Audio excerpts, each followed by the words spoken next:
أعوذ بالله من الشيطان الرجيم بسم الله الرحمن الرحيم الحمد لله الصلاة والسلام على من لا نبي بعده وعلى آله وصحبه أجمعين أما بعد رب اشرح لي صدري ويسر لي أمري واحلل عقدة من لساني يفقه قولي.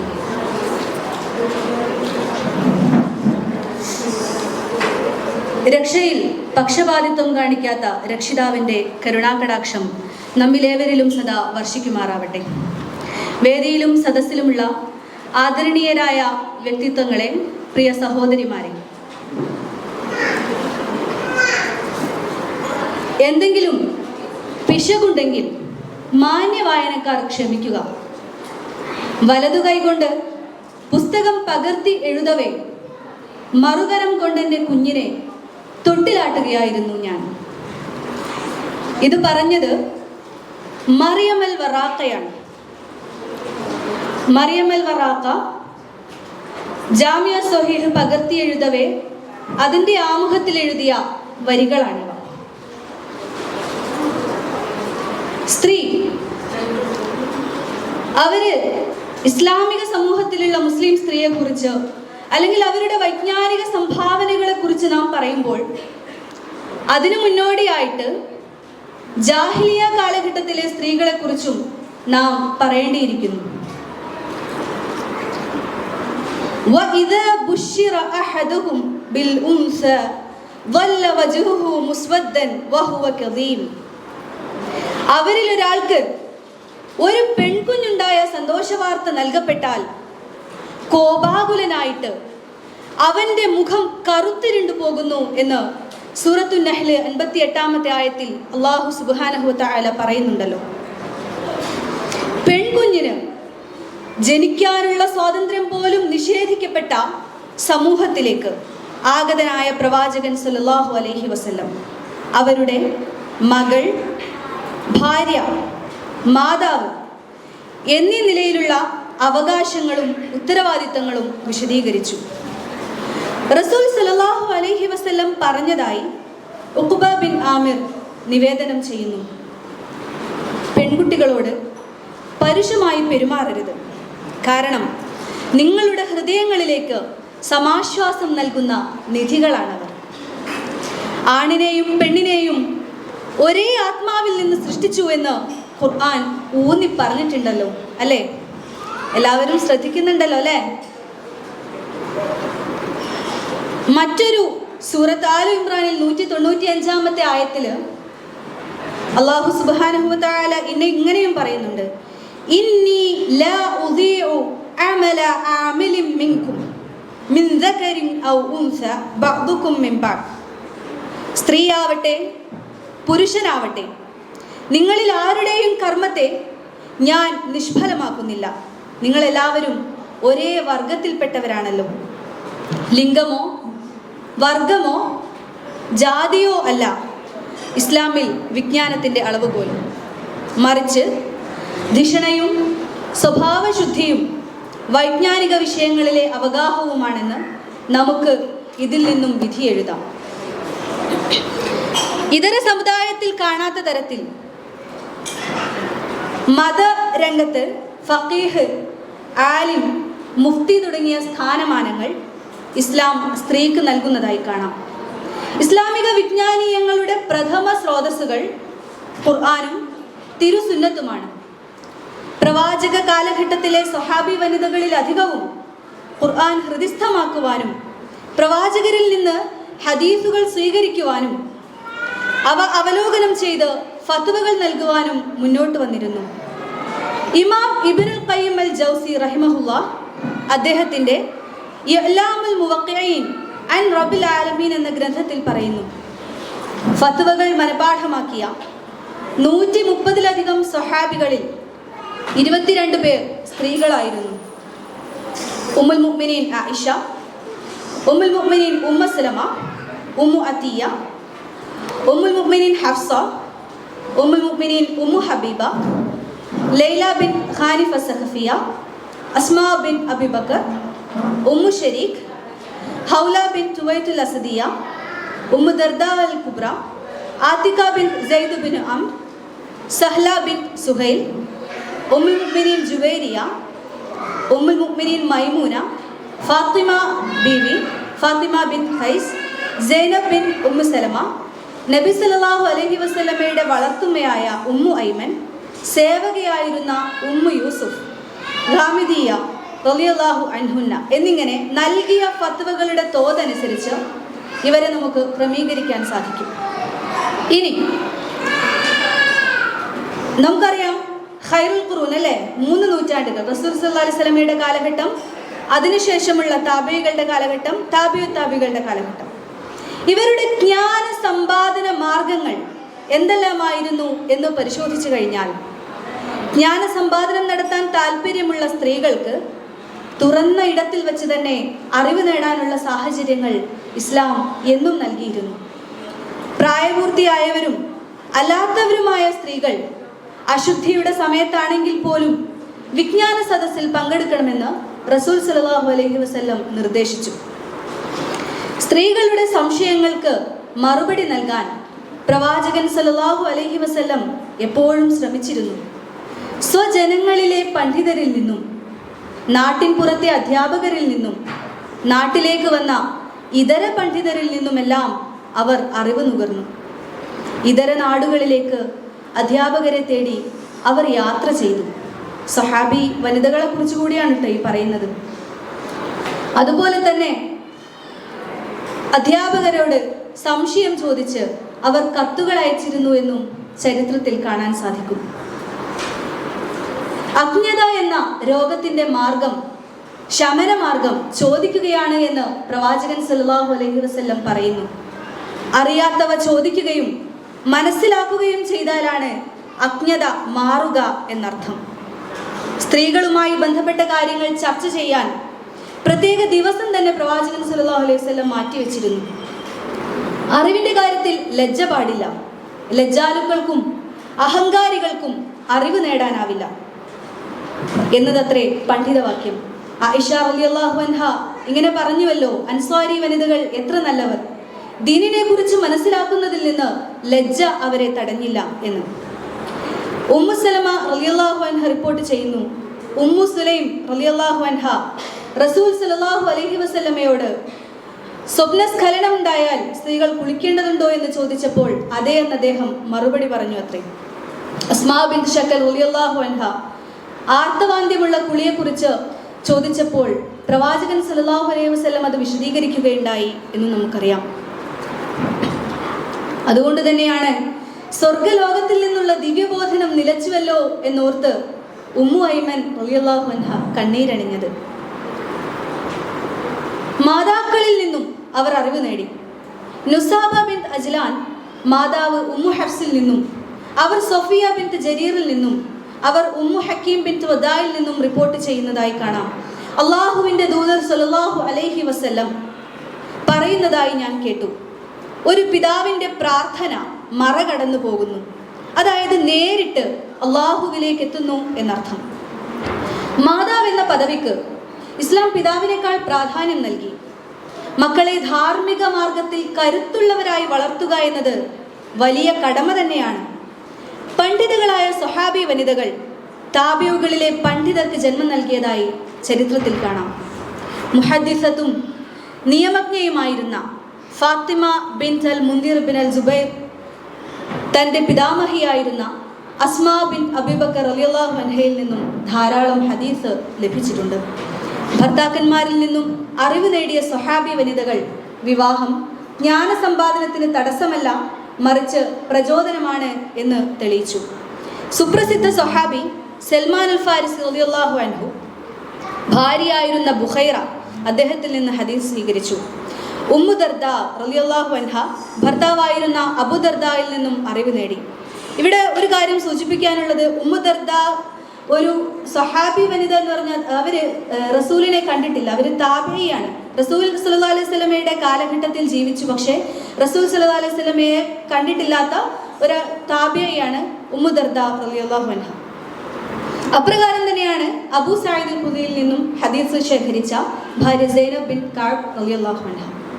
അതുപോലെ തന്നെ അടിമകൾ അവരുടെ ഉടമസ്ഥരിൽ നിന്ന് അറിവ് നേടിയ സന്ദർഭം. അനസ് ബിൻ മാലിക് റളിയല്ലാഹു അൻഹുവിൻ്റെ അടിമയായിരുന്ന പ്രസിദ്ധ നിയമജ്ഞ ഉമ്മുൽ ഹുദൈൽ ഹഫ്സ ബിൻ സീരീനിൽ നമുക്ക് കാണാം.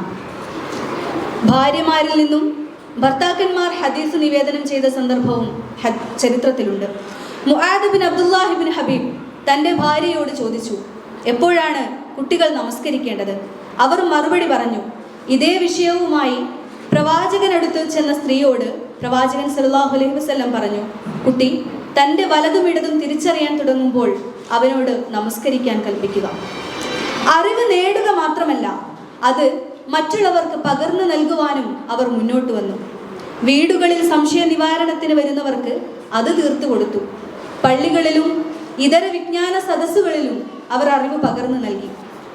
ഭക്തർ, സൽഗുണ സമ്പന്നർ, അഗാധ ജ്ഞാനികൾ, വിവേകമതികൾ, സമയത്തിലും സമ്പത്തിലും ഉദാരമതികൾ, പകൽ മുഴുവൻ അധ്യാപനങ്ങളിൽ വ്യാപൃതരാവുന്നവർ, ക്ഷമയും സഹനവും പുലർത്തിയവർ തുടങ്ങി പണ്ഡിതകളുടെ സവിശേഷതകൾ അനവധിയായിരുന്നു.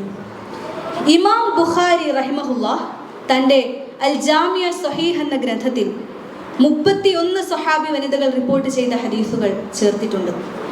ഇമാം മുസ്ലിം റഹിമഹുല്ലാഹ് തൻ്റെ അൽ ജാമിയ സ്വഹീഹ് എന്ന ഗ്രന്ഥത്തിൽ 36 സ്വഹാബി വനിതകൾ റിപ്പോർട്ട് ചെയ്ത ഹദീസുകൾ ചേർത്തിട്ടുണ്ട്.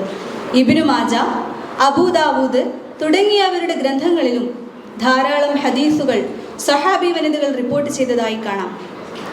സ്ത്രീകൾ നിവേദനം ചെയ്ത ഹദീസുകൾ മാത്രം ചില കർമ്മശാസ്ത്ര വിധികൾക്ക് കാരണമായിട്ടുണ്ട്.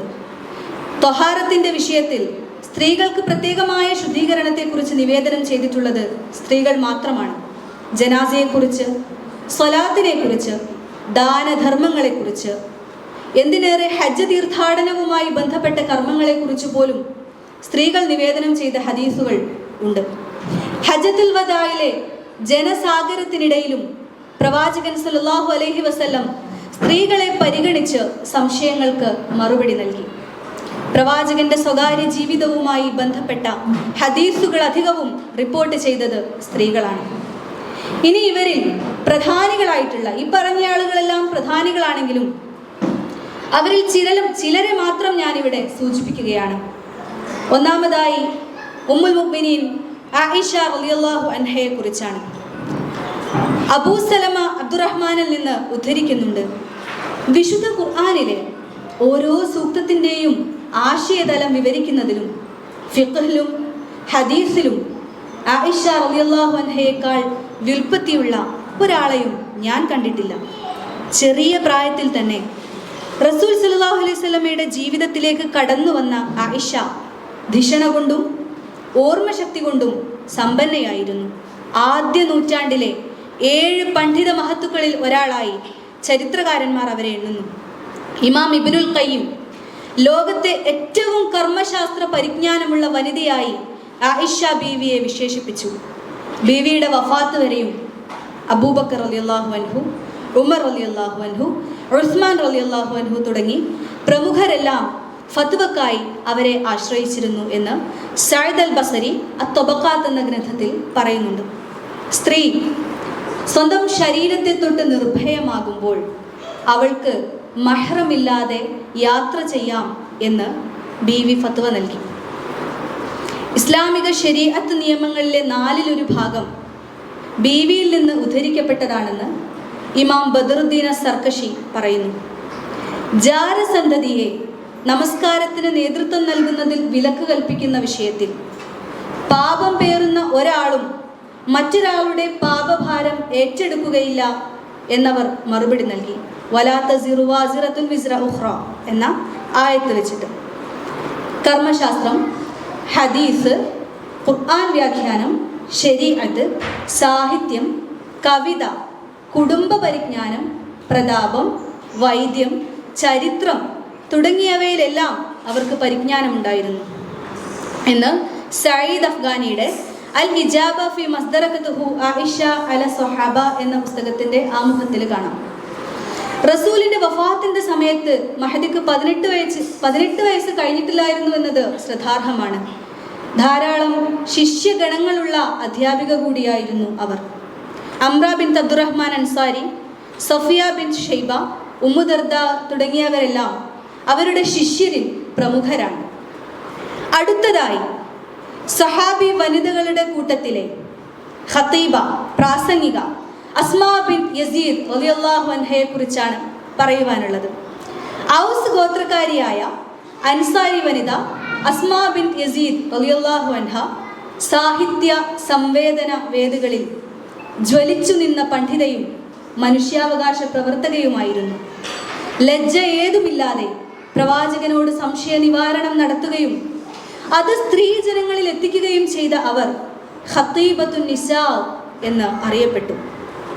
പ്രവാചകനും അനുയായികളും ഇരിക്കുന്ന സദസ്സിലേക്ക് അസ്മാ റളിയല്ലാഹു അൻഹ കടന്നു വരുന്ന ഒരു സന്ദർഭമുണ്ട്.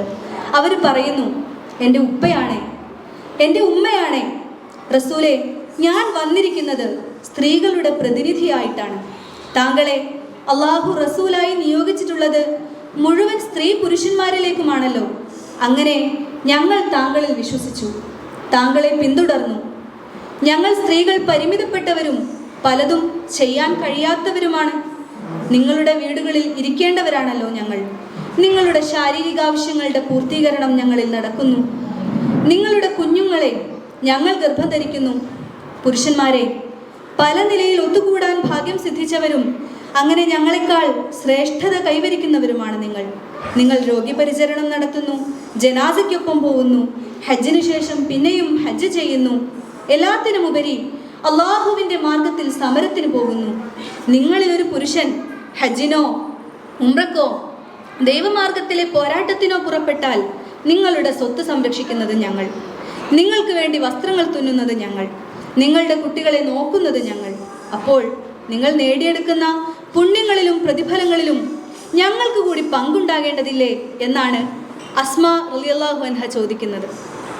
ചുരുക്കി പറഞ്ഞാൽ, പുരുഷന്മാർക്ക് പല നിലയിൽ പുണ്യം നേടാനുള്ള വഴികളുണ്ട്, ഞങ്ങൾക്ക് അത്രയൊന്നും ഇല്ലല്ലോ എന്നാണ് ചോദിച്ചത്. അപ്പോൾ റസൂൽ സല്ലല്ലാഹു അലൈഹി വസല്ലം തൻ്റെ അനുചരന്മാർക്ക് നേരെ തിരിഞ്ഞ് ഇങ്ങനെ ചോദിച്ചു, ദീൻ കാര്യത്തിൽ ഒരു സ്ത്രീ തൻ്റെ ചോദ്യം ഇതിനേക്കാൾ നന്നായി അവതരിപ്പിക്കുന്നത് നിങ്ങൾ കേട്ടിട്ടുണ്ടോ എന്ന്. ഇല്ല എന്ന് അനുയായികളും മറുപടി പറയാണ്. അപ്പോൾ റസൂൽ സല്ലല്ലാഹു അലൈഹി വസല്ലം പറഞ്ഞു, അസ്മാ, നീ പോവുക, പിറകിൽ നിന്നെ കാത്തു നിൽക്കുന്ന സ്ത്രീകളോട് പറയുക, അവർ അവരുടെ ഭർത്താക്കന്മാരോട് നല്ല നിലയിൽ സഹവസിക്കട്ടെ, അയാളുടെ തൃപ്തിയും ആവശ്യങ്ങളും കണ്ടറിയട്ടെ, അയാൾ അനുമതി നൽകിയ കാര്യങ്ങൾ അനുധാവനം ചെയ്യട്ടെ. എങ്കിൽ പുരുഷന്മാർക്ക് കിട്ടുമെന്ന് പറഞ്ഞ പ്രതിഫലത്തിന് തുല്യമായത് സ്ത്രീകൾക്കും ലഭിക്കും. സംശയം വരാൻ സാധ്യതയുണ്ട്, ചോദിക്കുന്നറിയാം ഇൻഷാ അല്ലാഹ്. ദീനി കാര്യങ്ങളിൽ അവർക്കുള്ള അവബോധവും ധിഷണയും വ്യക്തമാക്കുന്ന ചരിത്ര സംഭവമാണിത്. ഇസ്ലാം തങ്ങൾക്ക് വകവെച്ചു തരുന്ന അവകാശങ്ങളെക്കുറിച്ച് പൂർണ്ണ ബോധ്യമുള്ളവരായിരുന്നു സ്വഹാബി വനിതകൾ. ആ അവകാശങ്ങൾ ലംഘിക്കപ്പെടുന്നു എന്ന് തോന്നുന്നിടത്ത് അവർ പ്രതികരിച്ചു. മഹറിൻ്റെ വിഷയത്തിൽ ഉമർ റളിയല്ലാഹു അൻഹുവായിട്ടുള്ള ഒരു സംവാദം നമുക്കറിയാം. തൻ്റെ സമ്മതമില്ലാതെ വിവാഹം കഴിക്കുന്ന വിഷയത്തിൽ ഒരു സ്ത്രീ പ്രവാചകനടുത്ത് വന്ന് പരാതി പറഞ്ഞത് നമുക്കറിയാം. ഇങ്ങനെയുള്ള ഉദാഹരണങ്ങൾ ചരിത്രത്തിൽ നമുക്ക് കാണാൻ സാധിക്കും. അവകാശങ്ങൾക്ക് വേണ്ടി അവരെന്നും വാദിച്ചിരുന്നു എന്ന്. അടുത്തതായി ഒരു സഹാബി വനിതയെ പറയാനുള്ളത് നമുക്ക് എല്ലാവർക്കും അറിയാം. ഖൗല ബിൻത് സഅലബ റളിയല്ലാഹു അൻഹയെ കുറിച്ചാണ്. ധീരയും തൻ്റേടിയുമായിരുന്ന അൻസാരി വനിതയായിരുന്നു ഖൗല. ഔസ് ബിൻ സാമിത്തിന്റെ ഭാര്യയായ അവർ ചരിത്രത്തിൽ ഇടം പിടിച്ചത് റസൂലുമായി തർക്കിച്ചതിൻ്റെ പേരിലാണ്. ഭർത്താവുമായുള്ള വഴക്കിനിടയിൽ അദ്ദേഹം, നീ എനിക്ക് എൻ്റെ ഉമ്മയെ പോലെയാണ് എന്ന് പറഞ്ഞു. ജാഹിലിയത്തിൽ ലിഹാറ് ചെയ്താൽ ലൈംഗിക ബന്ധം പാടില്ല. അവർ സങ്കടഹർജിയുമായി പ്രവാചകനടുത്തെത്തി. അള്ളാഹുവിൻ്റെ വിധിയൊന്നും ഈ വിഷയത്തിൽ ഇല്ലാത്തതിനാൽ ഭാര്യാഭർത്തൃ ബന്ധം പാടില്ലെന്ന് റസൂൽ സല്ലല്ലാഹു അലൈഹി വസല്ലം തീർപ്പ് കൽപ്പിച്ചു. അദ്ദേഹം തന്നെ ത്വലാഖ് ചെയ്തിട്ടില്ല എന്ന് അവർ മറുപടി പറഞ്ഞു. പടച്ചവനോട് പ്രാർത്ഥിക്കുകയും ചെയ്തു. അള്ളാഹുവിൽ നിന്ന് അവർക്കുള്ള ഉത്തരം വന്നു സൂറ മുജാദിലയിലൂടെ. പ്രായശ്ചിത്തം നൽകി ഭാര്യയെ തിരിച്ചെടുക്കാൻ ഭർത്താവിനോട് പറഞ്ഞു. അദ്ദേഹം ദരിദ്രനായതിനാൽ റസൂൽ ദാനമായി നൽകിയ ഈത്തപ്പഴം 60 സാധുക്കൾക്ക് നൽകി പ്രായശ്ചിത്തം ചെയ്തു. മഹദി ഇസ്ലാമിക ചരിത്രത്തിലുടനീളം ഓർമ്മിക്കപ്പെടുന്നു. പ്രവാചക കാലഘട്ടത്തിലെ ധാരാളം വനിതകളെ നാം ഇവിടെ പരാമർശിച്ചു. പല കാരണങ്ങളാൽ ചരിത്രത്തിൽ ഇടം പിടിക്കാത്തവരും അനവധിയാണ്. പ്രസിദ്ധ താബിഈയായിരുന്ന ഉമ്മു ദർദ, സിത്തുൽ വുസറ ബിൻത് ഉമർ, ഫാത്തിമ ബിൻത് അൽ മുൻദിർ തുടങ്ങി പിൽക്കാലത്തും ധാരാളം പണ്ഡിത വനിതകൾ ഉദയം ചെയ്തു. ഇബ്നു ഖൽദൂൻ, ഇബ്നു റുഷ്ദ് തുടങ്ങിയ പ്രമുഖർ ജ്ഞാനസമ്പാദനം നടത്തിയ തുനീഷ്യയിലെ അതിപുരാതനമായ വിദ്യാലയം സൈത്തൂന സ്ഥാപിച്ചത് ഫാത്തിമ ഫിഹ്രിയ എന്ന പണ്ഡിത ശ്രേഷ്ഠയാണ്. നേത്രരോഗ ചികിത്സയിൽ പ്രാവീണ്യമുണ്ടായിരുന്ന ബനി ഔദിലെ സൈനബ് എന്ന ഡോക്ടർ തുടങ്ങി വിവിധ വൈജ്ഞാനിക മേഖലകളിൽ സ്ത്രീ പ്രാതിനിധ്യം പ്രകടമാണ്. എന്നാൽ തന്നെയും ഖൈറുൽ ഖുറൂനിന് ശേഷം ഫഖീഹമാരുടെ എണ്ണം കുറഞ്ഞു വരുന്നതായി നമുക്ക് കാണാം. പ്രവാചക സദസ്സുകളിൽ സ്ത്രീ പ്രാതിനിധ്യം കൂടുതലായിരുന്നുവെങ്കിലും പിന്നീട് വന്ന രാഷ്ട്രീയ സാഹചര്യങ്ങൾ അവളെ പൊതു ഇടങ്ങളിൽ നിന്ന് വിലക്കി. സ്ത്രീകളുടെ പഠനത്തെ പിന്തുണച്ചിരുന്ന മതവിദ്യാലയങ്ങളുടെ തകർച്ചയും അവർക്ക് മതിയായ അറിവ് ലഭിക്കുന്നതിൽ വിലങ്ങുതടിയായി. ചില പണ്ഡിതരുടെ തെറ്റായ ശരീഅ വ്യാഖ്യാനങ്ങൾ സ്ത്രീകളുടെ പ്രവർത്തന മേഖല കുടുംബത്തിൽ മാത്രമായി പരിമിതപ്പെടുത്തി. ആധുനിക കാലഘട്ടത്തിൽ ഈ അവസ്ഥകൾ മാറി വരുന്നതും ജ്ഞാനസമ്പാദനത്തിന് ലിംഗഭേദമില്ലാതെ എല്ലാവരും മുന്നോട്ട് വരുന്നതും ആശാവഹമാണ്. ലിബറലിസത്തിന്റെ ചില പൊള്ളവാദങ്ങളുണ്ടല്ലോ. ഇസ്ലാം സ്ത്രീയുടെ സ്വാതന്ത്ര്യം നിഷേധിക്കുന്നു, പർദ്ദക്കുള്ളിൽ കുഴിച്ചു മൂടുന്നു, ആൺ പെൺ തുല്യത നൽകാതെ അടിച്ചമർത്തുന്നു തുടങ്ങി നാസ്തിക ലിബറൽ ജൽപ്പനങ്ങൾക്കുള്ള പ്രഹരമാണ് യഥാർത്ഥത്തിൽ ഈ ചരിത്ര യാഥാർത്ഥ്യങ്ങൾ. സ്ത്രീ വിമോചനം എന്നാൽ വസ്ത്രങ്ങളിൽ നിന്നും ധാർമ്മിക സദാചാര ബോധങ്ങളിൽ നിന്നുമുള്ള ഒളിച്ചോട്ടമല്ല, മറിച്ച് ധിഷണയെയും കഴിവിനെയും ആയുധമാക്കി സമൂഹത്തിലെ നാനാതലങ്ങളിൽ മുദ്ര പതിപ്പിക്കലാണ്. അതിനാൽ സ്ത്രീക്ക് ഇസ്ലാം വിമോചനം നൽകുന്നു എന്ന് നിസ്സംശയം പറയാം. ഇൻഷാ അല്ലാഹ് ഇനി വരും തലമുറകളിലും നമ്മിലും നമ്മുടെ അടുത്ത തലമുറകളിലുമെല്ലാം ഇത്തരം ഈ സ്വഹാബി വനിതകളുടെ മാതൃക പിന്തുടർന്നുകൊണ്ട് വിജ്ഞാനത്തിൻ്റെ പാതയിൽ മുന്നോട്ടു പോകാൻ നമുക്കെല്ലാവർക്കും സാധിക്കട്ടെ എന്ന് ആത്മാർത്ഥമായി പ്രാർത്ഥിച്ചുകൊണ്ട് ഞാൻ അവസാനിപ്പിക്കുന്നു. അസ്സലാമു അലൈക്കും വറഹ്മത്തുള്ളാഹി.